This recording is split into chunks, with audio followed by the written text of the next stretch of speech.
I'm going to move from here right on to what are called the principles of good industrial relations practice. Some of these are going to be pretty obvious, but for example, this one, employment policies should exist, rules and regulations should exist in writing and should be made known to management and employees. I want to just take a little aside here for a minute, because there's something about the way people learn that a lot of people don't understand. I think that we tend to assume that because you have read something that you understood it. Assuming that all your employees are literate and can read, which is an assumption that you can't always make. I've heard supervisors over and over again say, but what's the matter? What do you mean you didn't know? It's there in black and white. It's in the rules, it's there in black and white, it's up on the bulletin board. And we assume that because the rule exists and it exists in writing, that people know about it. But not all adults learn like that. Not all anybody learns like that. There are different ways in which people learn. One is by visual, one is by auditory, one is by reading and writing, and one is kinesthetic. Kinesthetic is by doing.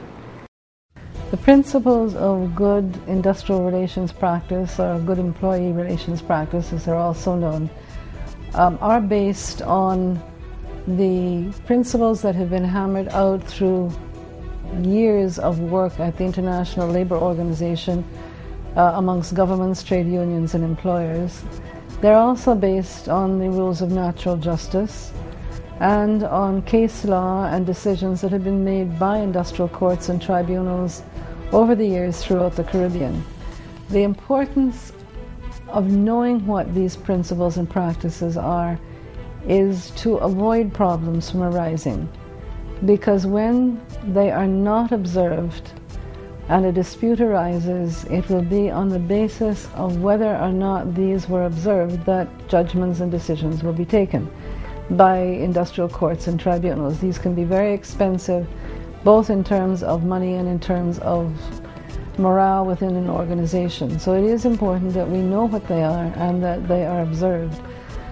The first of these, and perhaps the most obvious, is that employment rules and policies and practices should be made known to employers, to managers, to employees, and that they should exist in writing where people can make reference to them. It's not enough that they exist in writing, they must also be explained, because not everybody learns best through reading and writing. Some people learn best through the use of discussion and debate.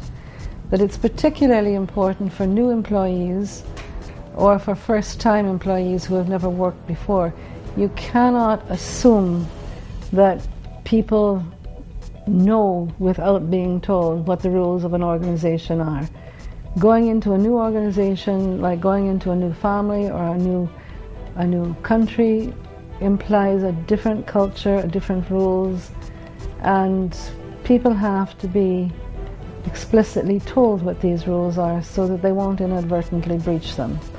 That is the first principle of good industrial relations practice, and one which is frequently evoked in disputes. The second principle, which is equally important, and failure to observe it has perhaps ended up with more decisions being made against employers than any other, is the principle that anyone who is accused of breaching a rule